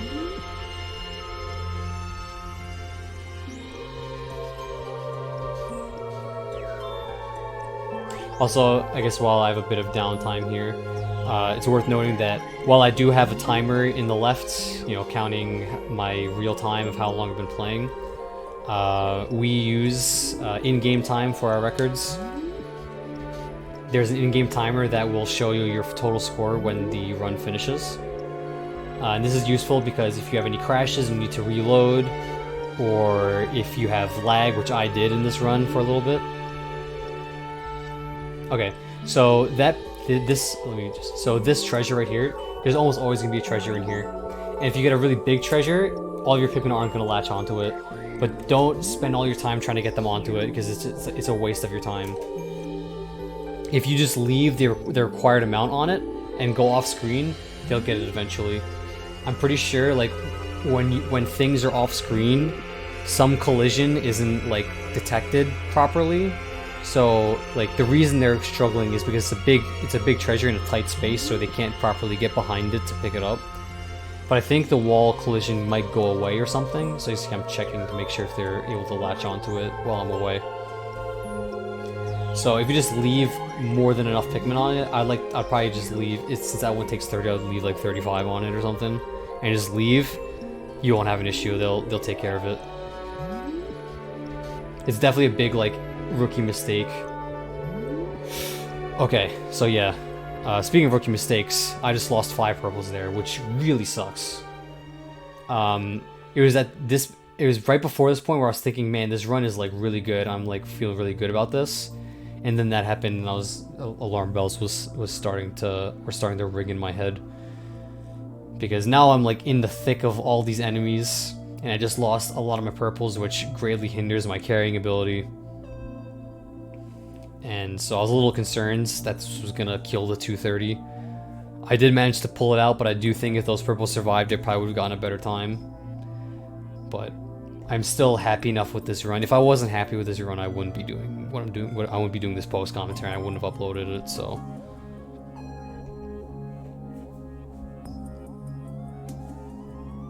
almost, I'm actually letting that treasure go back when I really shouldn't, because there's still enemies there in that room, and I think I'm just gonna let it go, to be honest. Oh, I think it's now that I realize, maybe. Yeah, but I managed to make it safely, thankfully. So I'm just gonna fight these guys while I wait for Beatty to end up in a more favorable position for me to fight him in. I'm gonna try to get behind all this stuff. It does not work out super well for me. Lose a Bulbmin, unfortunately. But I really wanted to get away from that Bloister. Would not have recommended going about this room the way that I did. I probably would have came in from the other end, so the end where the antenna beetle was, where I had already killed that cannon beetle. Probably would have made more sense because I would have had more space to work with. But mistakes happen. I didn't eat too much shit for it. The purples is what stings the most. I don't really care about the rest.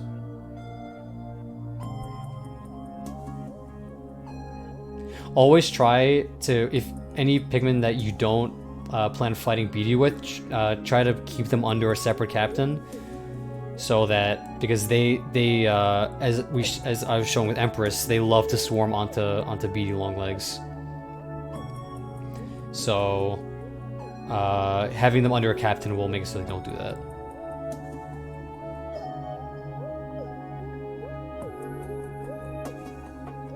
Just gonna try to lure this frog over here and then take him out. Fortunately, lose a few reds.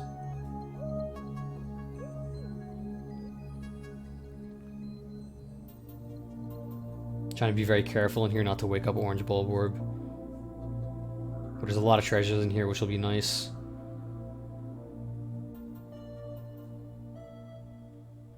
I think I decided to spicy on the Orange Bulborb since I just have so many. Yeah. I lost a ton to him though. I did not play this out very well. I should have went more to his side.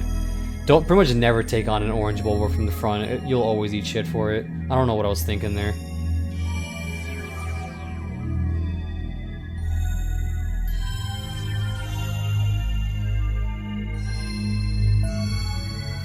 Holding on to a ton of spices is very useful for your endgame, and I'll be demoing that later. So even if you have a lot of them, I wouldn't like use them all just frivolously. I would hold on to, like, if you have the ability, like 4 or 5. Because you'll see later, but a lot of endgame is running around without picking much stuff up and not doing a lot of combat. And since you're gonna be running faster than your Pikmin, having them sped up with a spicy will minimize the amount of time you spend waiting for them.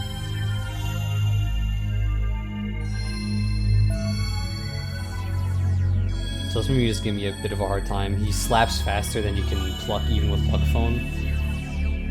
So really the best thing to do is to get him to do a shake. But I think I managed to get him under control. And there's a ton of charges in here. Definitely gonna prioritize that punching glove. In this hack, it actually lets you pick up bomb rocks like you can in the multiplayer of this game. I didn't really have an opportunity to use that much in this run, but you can certainly do that against bosses.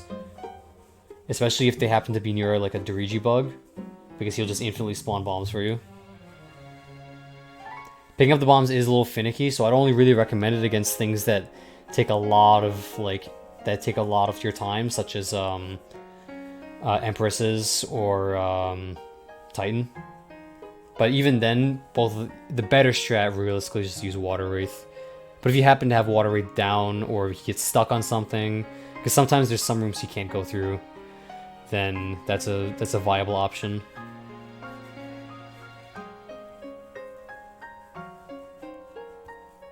So at this point, I'm doing a little scouting on my map, trying to see where I haven't gone yet. That's one of the glories of not getting Raging Longlegs yet. Raging Longlegs gives you the full map, which sounds very nice. But if you get him really, really early, then it becomes a struggle to know where you have and haven't been. So I kind of don't like getting him early. But it certainly has its uses. I would have liked to have had him by now, I would say. I mean, I could probably just go through the whole run without ever getting him, and I wouldn't be opposed to it. Filling in the map isn't really that helpful in my opinion. Because I like not knowing where I have and haven't been. I guess the one time it'd be useful is at super endgame when you've been everywhere and you're just doing like cleanup, because then you can visually like check like, oh, I've been here, I've done a sweep through here, I've swept through here. Whenever big treasures like that crown there are like partially through a wall, definitely make sure you're using your purples on it, because your Pikmin are most likely not going to be able to latch onto it.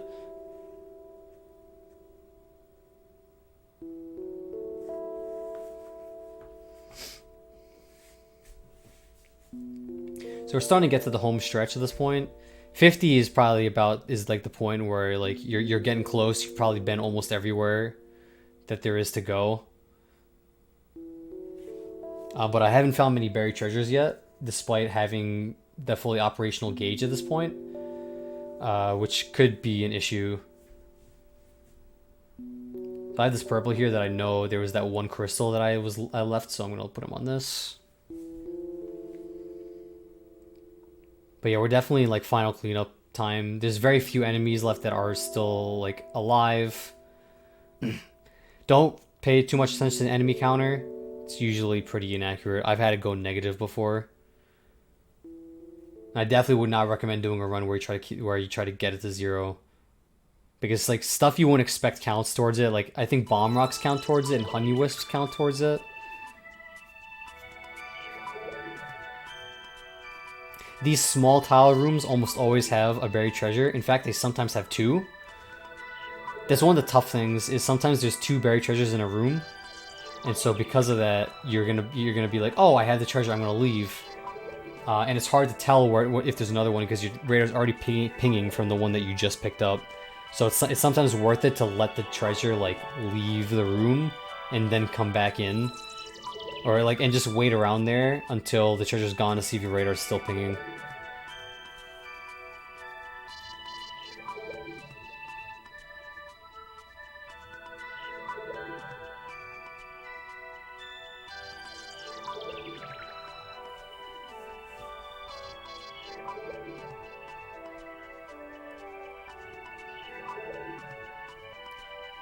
Okay, so I was thinking that the Snagger was going to be in a different spot, but Snagger is here, and he gives me Knapsack.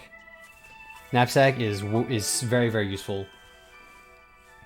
I would say it's most useful in mid-game.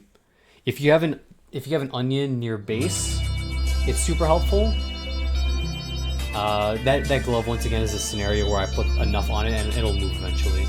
But it's most useful during mid game because you're doing a lot of like expeditions, and so you can have like one captain at base and then another out doing expedition. And once you run out of Pikmin, you can have another one switch and start a new expedition and have that sole captain who's out in the open make his way back to base using knapsack. So check this room. There's nothing in here. I was thinking maybe Raging Longlegs might be in this room, but he wasn't. There's this Bloister here. Normally I'd fight him, but I really didn't need to. He doesn't have the treasure because I already fought the other one. Oh, there's another Snaggart here. So this room can have 2 bosses. Okay. He ate a white, which sucks because he's already dead anyway, so it didn't really help me. But that Bloister is behind the gate, he doesn't have a treasure, so it's not a big deal. Here is Raging Longlegs. I really handled this fight pretty poorly, but Raging Longlegs is probably the boss I struggle with the most. He has a ton of HP, and if you fight him with too many Pikmin, you're gonna eat shit.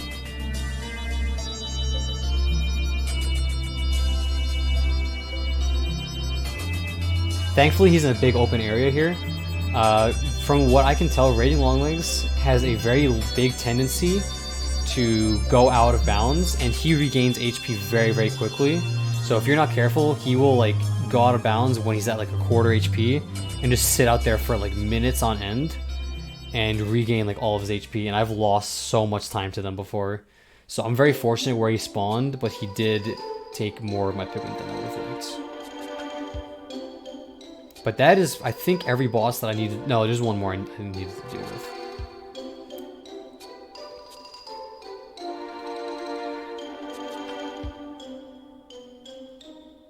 So in the back of my mind now, I'm thinking there's still that room where there was the Mumuta with the Rocket Fist that I hadn't cleared out that room yet. And there's also that whole area where Titan Dweevil was that I've like barely touched.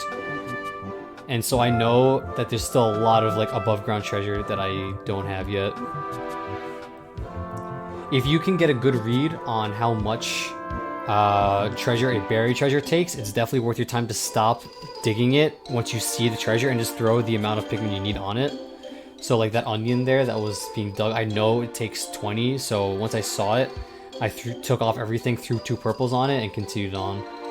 And they'll like dig it up eventually.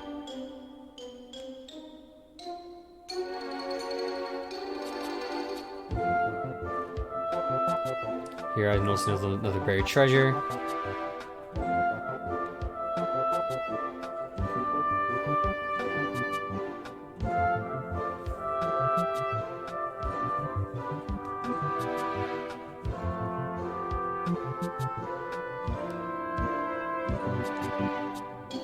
Notice another thing somewhere in this room, or maybe it's in the room. It's somewhere nearby. It's at this point where I managed to get a lot of hidden treasures, I think, which really saved me a lot of time. Minimizing the amount of time you were spending wandering aimlessly is huge. This thing takes 15, so it takes 10. I'm an idiot. What was I thinking that takes 15? There's a berry treasure that takes 15.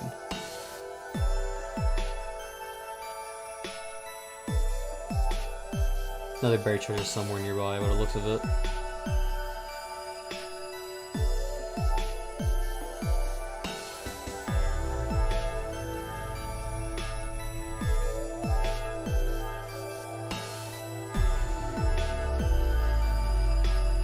Got a bunch of sprouts here, which is certainly nice. Another berry treasure in here. Just gonna put the 5 that I need on this ring. There's a lot of rings that are buried, they all take 5. So if you see a ring, that's good to know. This one here I think is 25.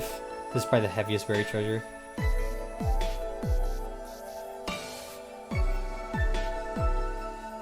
Once again, try to not carry with your Bulbmin. As you can see, I'm trying to hold on to them for as long as possible so I can maximize the amount of time I can spend digging up buried treasure. Because there's yet another one in this room too. It took me a bit of time to find it though. This room is kind of tricky. It's kind of hard to gauge where something is in a very big room, because the gauges can be a little finicky at times. So I did a full like loop around before I finally found where this treasure was.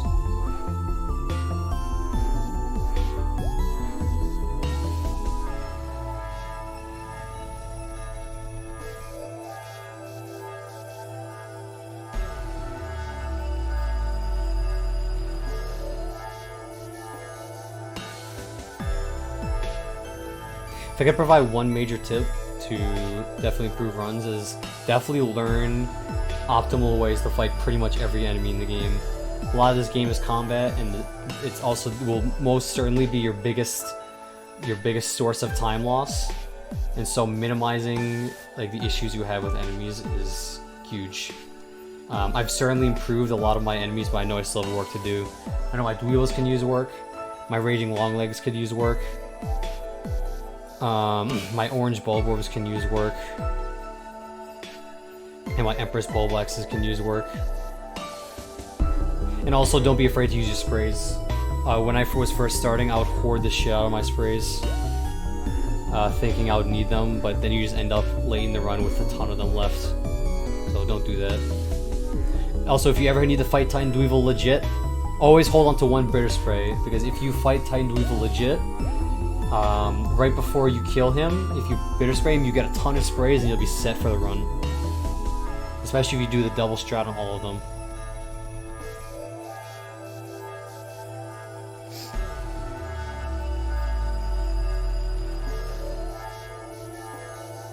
So here I managed to get just a few extra Pikmin off of that tomato that didn't need it, so I can carry this star piece thing here. Fortunately, this guy gives me a bit of a hard time, but exact measurements will go a long way. The speed that they carry, the speed benefit that you get from putting extra, is not worth it at all in this format, because stuff is gonna move so fast. I guess it might be a little bit worth it when you don't have Cropster, but you really shouldn't be carrying stuff when you don't have Cropster anyway. So we've had 2 hours of real time and 50 treasures left. So at this point, I'm feeling pretty confident that I can get the last 50 in 30 minutes.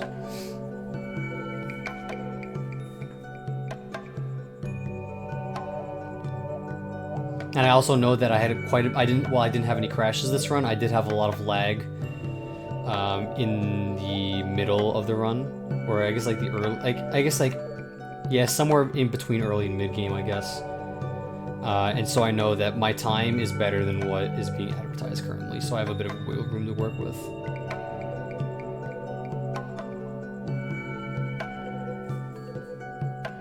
So yeah, there's this whole area. There's like a ton of rooms here that I've barely touched, which is great. Having a bunch of areas that you haven't touched early on, like in your late game, is like pretty appreciated.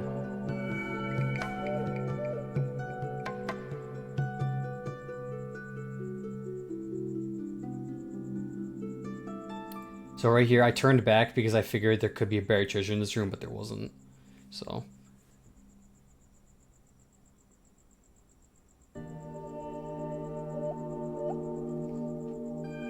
So rather than fight this fiery Bulblax legitimately, he happened to be sleeping right next to 2 bomb rocks, so I used those to my advantage and just finished them off with the reds since he had so few HP left.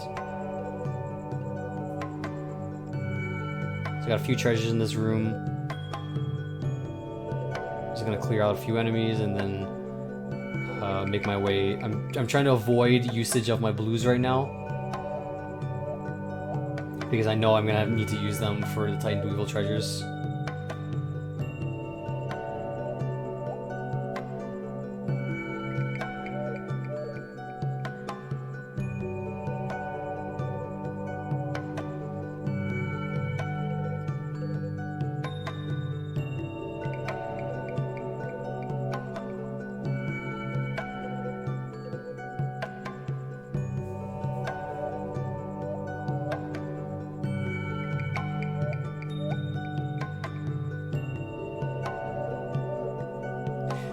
You don't need to check every single nook and cranny for buried treasure. Your treasure gauge is pretty good about pinging you when treasure is semi nearby, so you don't need to go if you go into walk in into the opening of a room and you don't see anything, then you don't need to go all the way in. Useful strategy, you can throw things through this little opening in the pipe here. Good thing to know. Saves you a few seconds so you don't have to walk into the pipe.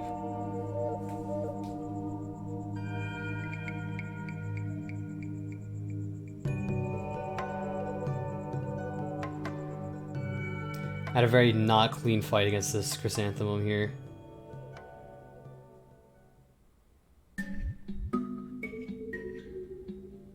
Or actually that was pretty solid. I maybe think of a different chrysanthemum.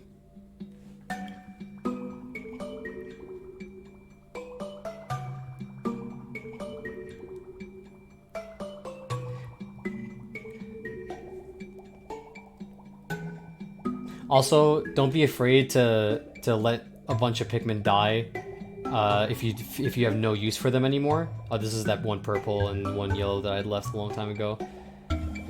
Looking back, it probably wouldn't have been a bad idea to kill a lot of my yellows and get a bunch of blues so that I didn't have to do a bunch of trips through this area. I could have just done it more efficiently, but it's fine.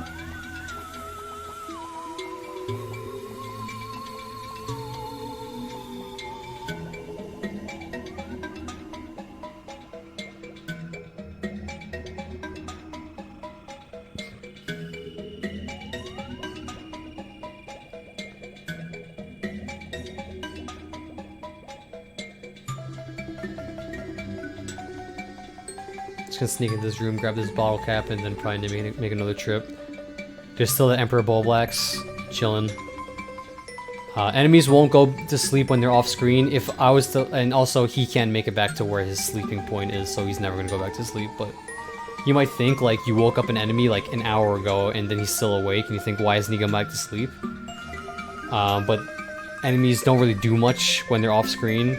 So their state is gonna be maintained while you're off screen. So you're not gonna go back to sleep until you come back. Just gonna whistle those blues off that donut so that I can use them in this upcoming water room.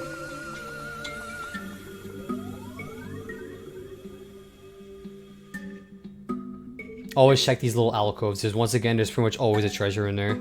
In fact, I don't think I've ever not seen a treasure in there. And I remember I once lost like 5 minutes because that was the last treasure and I couldn't find it, even though I'd been in that room. I didn't bother to check, and I lost a lot of time for it.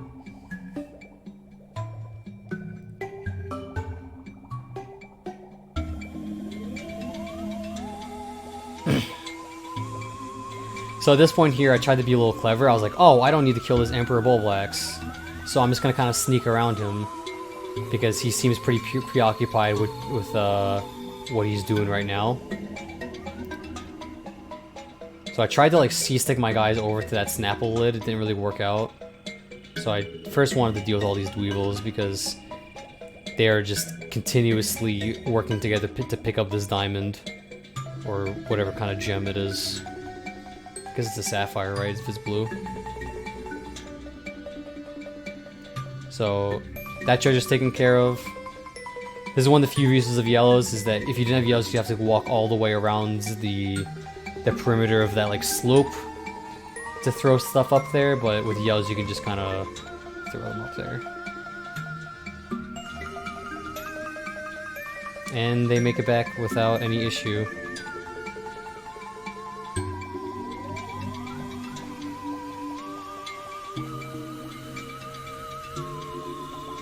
Gonna leave a purple to finish off that task because that one only takes 10. Another room here that I've yet to explore.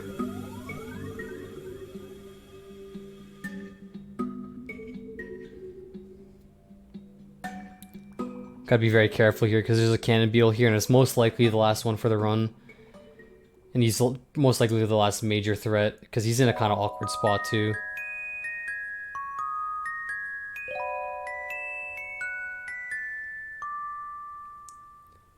I was thinking to myself, you can even hear me saying this in my commentary, that I shouldn't be worrying about this doodlebug because there's no bosses left I need to fight.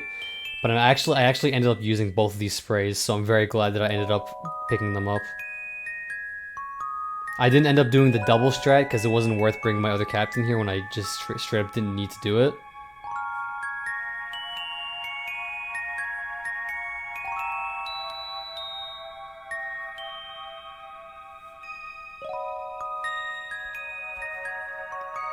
Late in your run, you're almost always gonna be like working split up, from my experience at least. And since you're always so late in your run, you're probably covered for sprays. It's not worth bringing your captain all the way over just to get the extra spray. If you really think you need it, rather than bring them over, just wait, like leave it be, and most likely you'll pass through that area at some point with both your captains. You'll notice that Pinecone is not moving, and I managed to catch it before it was too late, thankfully. Pretty sure somebody in chat actually notified me of that, so appreciative of that.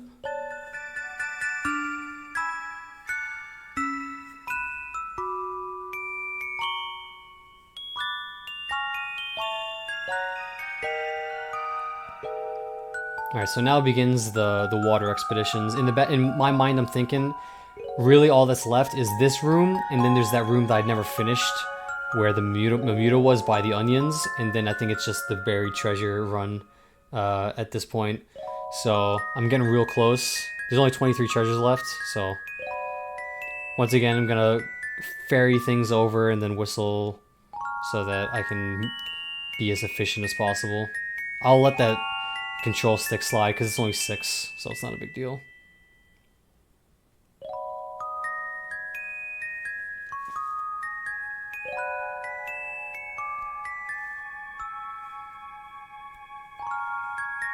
And thankfully Water Wraith killed most of the things in here for me, so I don't have to worry about that.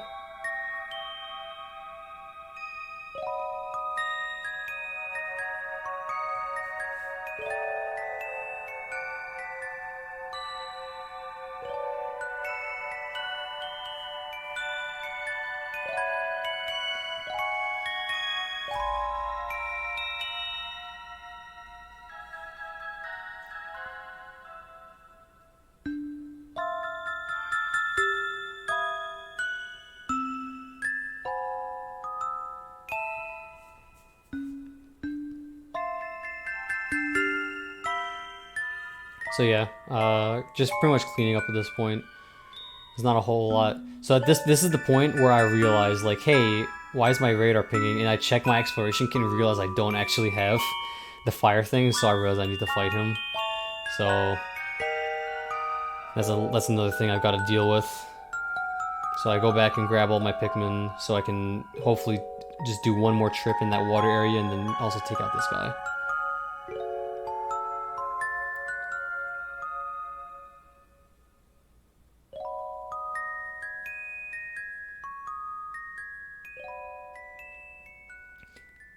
I actually had a very, very poor fight against this guy.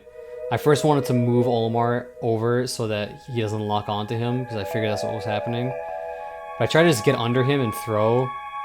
I would have been fine if I didn't go back and whistle off of this thing. If I just kept throwing, he would have died for sure, but he's going to jump and kill a bunch of my guys. I think he got a purple, and so I just bittered him again, which I really didn't even need to do. So very, very poor fight. I wouldn't have had this problem if I didn't fucking accidentally wake him up like 2 hours ago. So it's on me, but it's fine. So now my purple counts are really dwindling, and you can really see that I'm really pretty much I'm running out of purple super quickly. And you might not realize that at first how much it eats into your time, but it most certainly does. Right now I'm just realizing I should probably bring Bulbman with me in case there's anything buried on the other side of the water. If you want to bring other Pikmin to that, like, over here, you could totally, like, whistle them over, but they wouldn't be able to carry anything, so it's not worth it. I don't really do if you absolutely need them for combat for whatever reason, if there's a lot of, like, difficult shit, or maybe, like... I was about to say if there's, like, electric enemies, but if you just bring Bulbman, you'll be fine.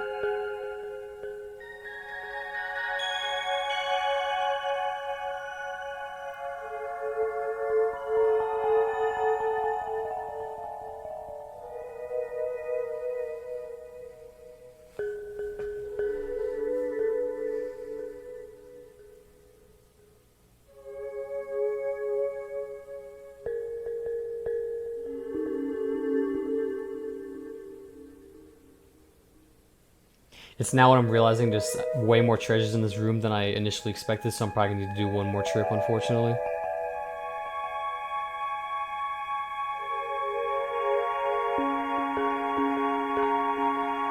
It's at this point where you definitely want to start counting treasures, so there's 12 treasures left, and I know and try to count how many you know exist, so either ones that are currently moving or you know that you have, like, not gotten yet, so, like, I'm thinking, at this point I'm thinking there's only one treasure left in that room with the Bermudas, but there's actually two, and so I was actually in better shape than I thought. But I've got a bunch of treasures moving right now, and I know of the location of at least one more.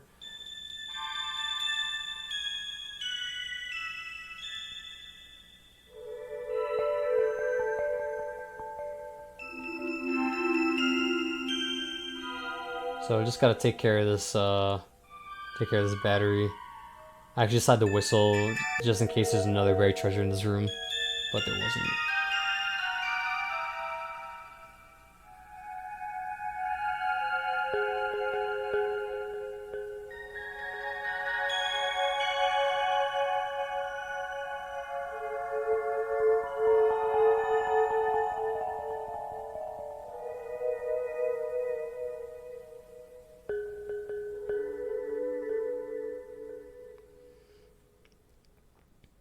So this battery's moving. I decided to check this room one more time. There's nothing in there. So that's 7 plus the 1 that I know of, which makes it 6. 6 left. So I'm thinking that I'm in pretty good shape because I noticed there's some buried stuff I haven't found. And just like at this point, I'm only now pretty much now is the point where I'm beginning like the treasure hunt, right? And so sometimes you start your treasure hunt when there's like 20 treasures left because you've like barely found any buried treasures, but I was pretty fortunate and found a lot of them throughout my run. So I'm starting my treasure hunt at 7 left, or like functionally 6 left. So the later you start your final hunt, the better shape you're gonna be.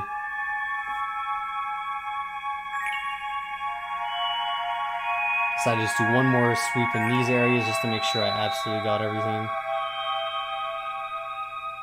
But I've been pretty thorough in this whole area, so I know that I'm most likely not going to need to come back here.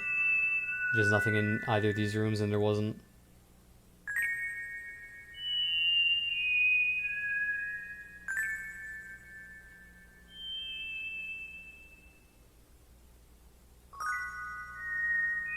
Oh, there's actually a treasure here that I just straight up didn't pick up. I don't know how I missed this. And there's a bunch of treasures in here that I actually never got.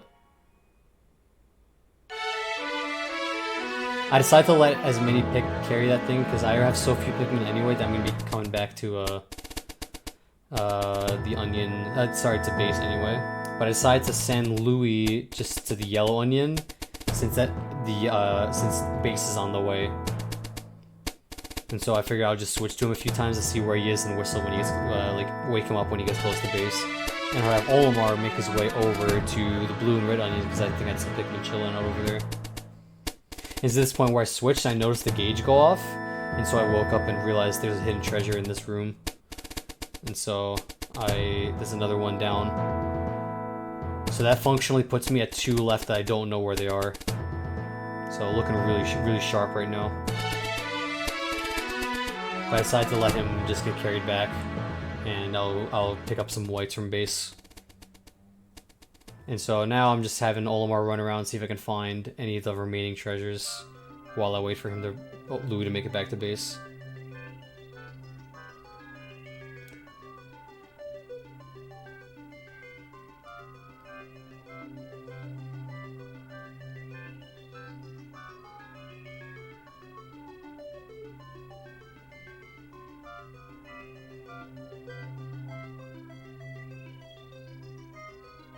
And at this point, I thought there was more in the onion than I thought. So I didn't get as much as I would have liked, but it's fine. So now Louis is gonna make his way over to where the hidden treasure was. And this is where I start using my spicy sprays.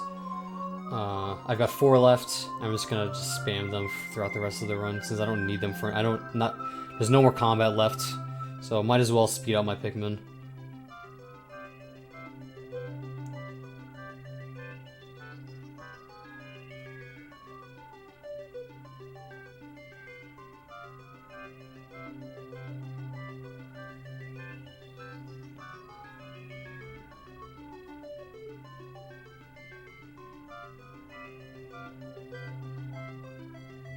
Just gonna spice you up again and make it around this corner.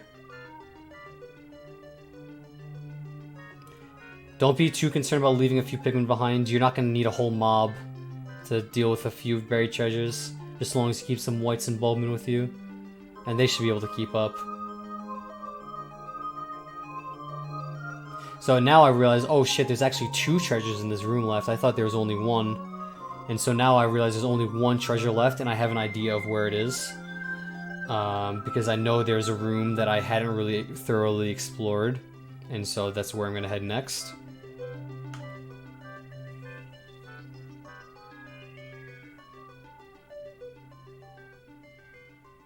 I don't really know why I'm sending Olimar around here. I'd known where I wanted to go.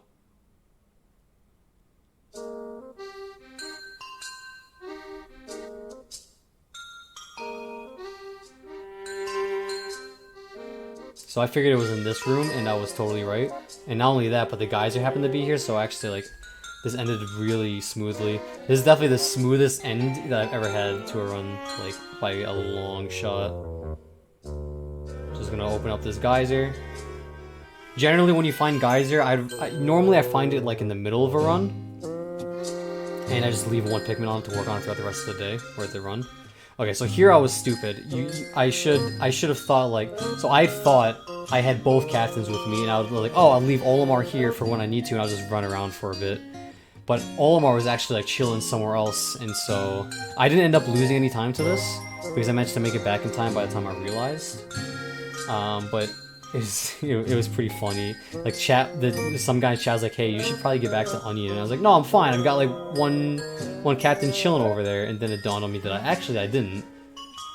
So to this point, we're now like, "Oh, I gotta get over there like now."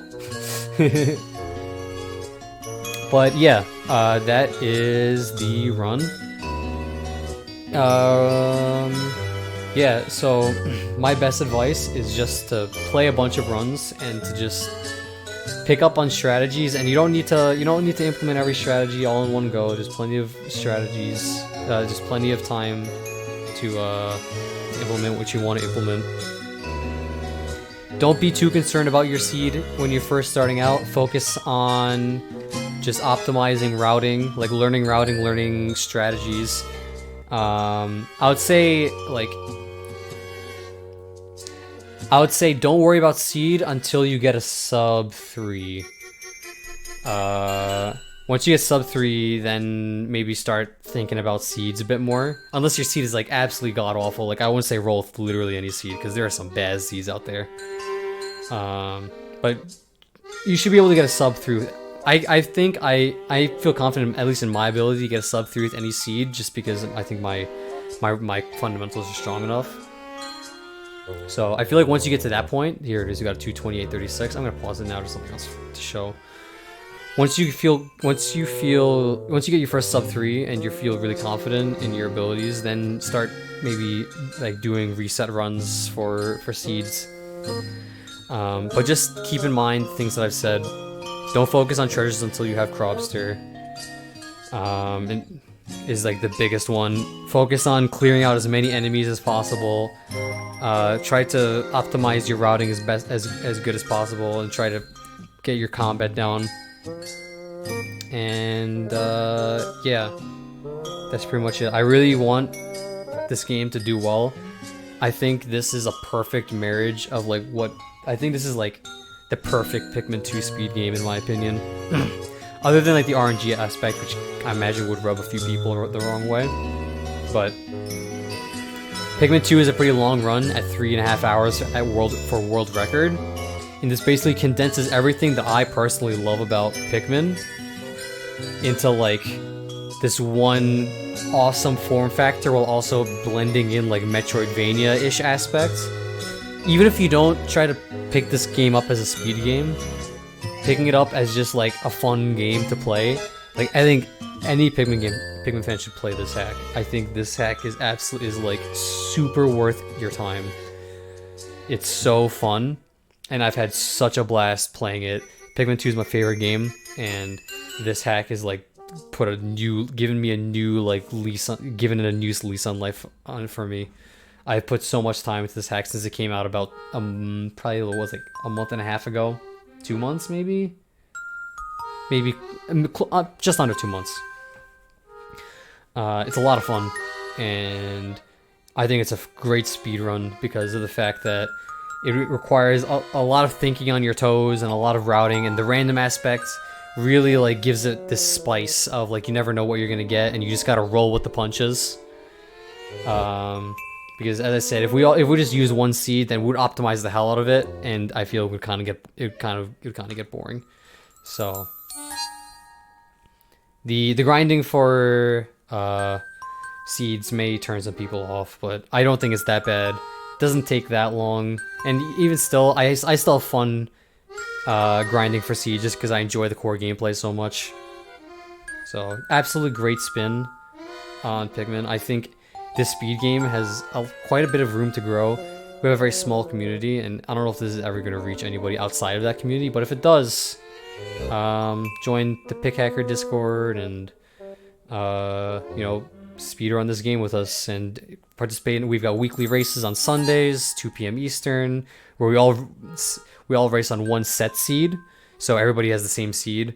We've got a leaderboard on speedrun.com, and our community is very welcoming and friendly.